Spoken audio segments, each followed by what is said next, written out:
Hoe vat 'n mens een enkele, ewe oue vers uit die skrif en verander dit in 'n kragtige, emosionele draaiboek? Wel, in hierdie ontleding gaan ons presies dit doen. Ons gaan sien hoe een sinnetjie 'n hele wêreld van pyn, verlies en uiteindelik oorlewing kan word. Hier is dit, hierdie een, poëtiese reël. Dit is die hele fundament vir die storie wat ons nou gaan oopbreek. Jy moet onthou, elke beeld, elke karakter, elke stukkie emosie, alles kom uit hierdie paar woorde.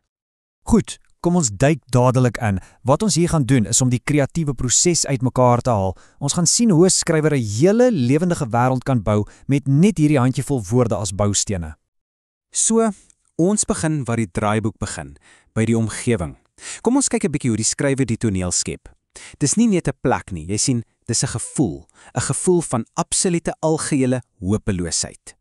Die storie speel af in 'n verre verlede, 'n tyd van konflik wat ons skaars kan indink. Maar die temas van verlies en die wil om te oorleef, die is heeltemal tydloos, soos ons nou gaan sien. Let 'n bietjie op die taal wat hier gebruik word. Dit is baie doelbewus. Die omgewing is verlate, selfs vyandig, die modder, daai somber grys lig. Dit alles is basies 'n speelbeeld van hoe die karakters aan die binnekant voel. Dis nogal meesterlik, as jy daaraan dink. Die draaiboek bou spanning met die taal wat jou sintuie prikkel. Jy sien daai rook, jy hoor die wind en die mense huil. Jy voel die gevaar sonder dat die oorsaak daarvan ooit gewys word. Die vrees hang letterlik in die lug. En dis hier waar die storie persoonlik raak. Dis asof die kamera nou inzoom, weg van daai wye, chaotiese toneel en fokus op een enkele gesin. En dit maak die abstrakte tragedie skielik diep en persoonlik. So, ons ontmoet vir Lea.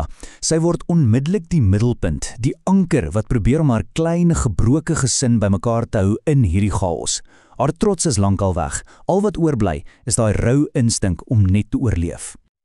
En dadelik is daar 'n struikelblok. Dis nie 'n abstrakte gevaar iewers in die verte nie, dis hier, dis nou. 'n Gevaarlike rivier moet oorgesteek word en haar siekma kan dit eenvoudig nie maak nie. Jy kan die spanning voel. Sjoe! Hierdie een reël sê alles, né? Dis nie regtige keuse nie. Die verlede, hulle huis, alles is vernietig. Vorentoe is die enigste, verskriklike opsie wat oorbly. Goed, nou beweeg ons na die emosionele hart van die storie. Haar klein boetie vra 'n onskuldige vraag oor huis en dit veroorsaak 'n terugflits. En hierdie terugflits is die sleutel tot die hele storie se sentrale simbool. Die draaiboek gebruik hierdie skerp kontras om alles wat verlore is vir ons te wys. Sien jy?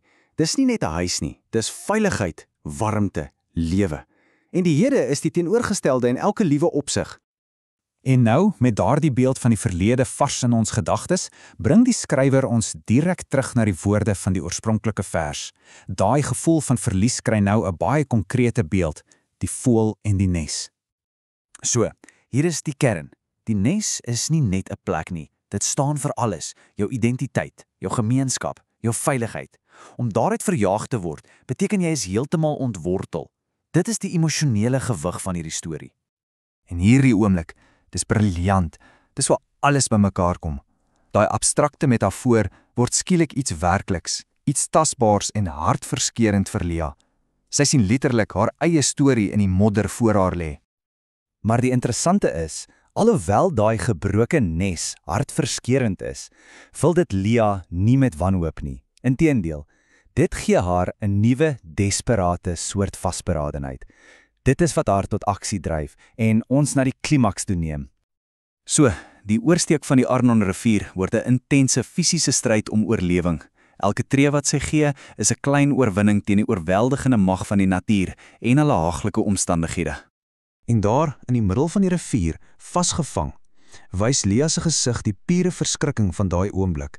Sy's vasgevang tussen 'n verlede waarheen sy nooit weer kan gaan nie en 'n toekoms wat sy glad nie kan sien nie. Dis die definisie van ballingskap. Die kamera trek terug en hierdie skuif is krities belangrik. Dit verbind Lea se persoonlike stryd met die kollektiewe lot van al die dogters van Moab. Haar storie is almal se storie. Hulle is almal voëls wat deur 'n storm verstrooi is.